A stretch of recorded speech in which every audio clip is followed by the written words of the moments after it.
Les podcasts du Figaro.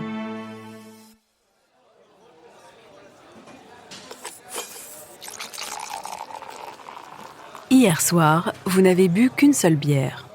Pourtant, ce matin, vous vous sentez enflé comme un ballon, pendant que votre collègue qui en a sifflé 3 est frais comme une rose. Vous avez été l'innocente victime d'une pratique courante qui nuit autant à la dégustation qu'à la digestion, et je vais vous expliquer pourquoi. Ce matin, vous êtes dans le brouillard. Pourtant, vous êtes resté assez raisonnable hier soir. Contrairement à votre collègue qui a sifflé plusieurs pintes sans faiblir, vous n'en avez bu qu'une seule. Et ce, tandis que la vôtre vous a littéralement gonflé. Au bout de quelques gorgées, vous étiez à 2 doigts de déboutonner votre pantalon en toute discrétion. D'habitude, ça vous remue pas autant, mais cette fois, vous avez passé une nuit plutôt agitée. Votre acolyte, non. Alors même que vous avez bu exactement la même chose. Vous le savez bien, car c'est vous-même qui assuriez le service. Et justement, c'est bien là où le bât blesse. C'est la façon dont vous remplissez votre propre verre qui pose problème.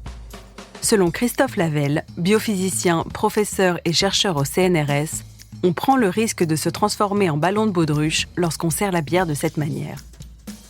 Je sais ce que vous pensez. Il n'y a pas 50 manières de servir une bière. Il suffit d'incliner la pinte au bon moment pour éviter les débordements. Oui, la bière mousse, cela ne vous aura pas échappé. Mais ce que vous ignorez peut-être, c'est qu'il ne s'agit en réalité que de la partie émergée de l'iceberg. L'écume blanche qui se forme à sa surface est composée de gaz, mais aussi de tensioactifs qui maintiennent les bulles ensemble. Selon la manière dont on verse le breuvage, les bulles se libéreront plus ou moins en abondance. Bien souvent, on a tendance à incliner son verre. Cela permet d'éviter qu'elle mousse trop et on échappe ainsi au raz-de-marée sur le comptoir de la cuisine. Hélas, en procédant ainsi, on prend le risque de déclencher un tsunami interne. En fait, lorsque la boisson n'est pas dégazée dans le verre, elle libère ensuite son gaz dans l'estomac. Et c'est d'ailleurs pour la même raison qu'il n'est pas recommandé de boire directement à la bouteille.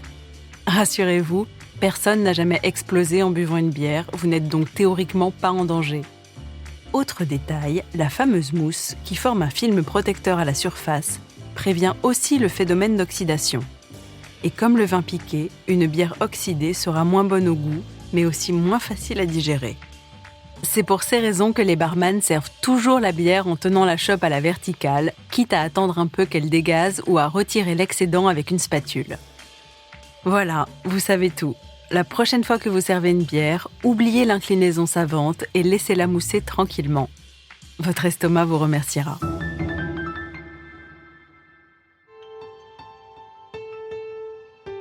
Merci d'avoir écouté ce podcast. Je suis Alicia Doré, journaliste vin. Vous pouvez retrouver Parlons Vin sur Figaro Radio, le site du Figaro et toutes les plateformes d'écoute. Si vous avez aimé cet épisode, n'hésitez pas à vous abonner et à donner votre avis. À bientôt.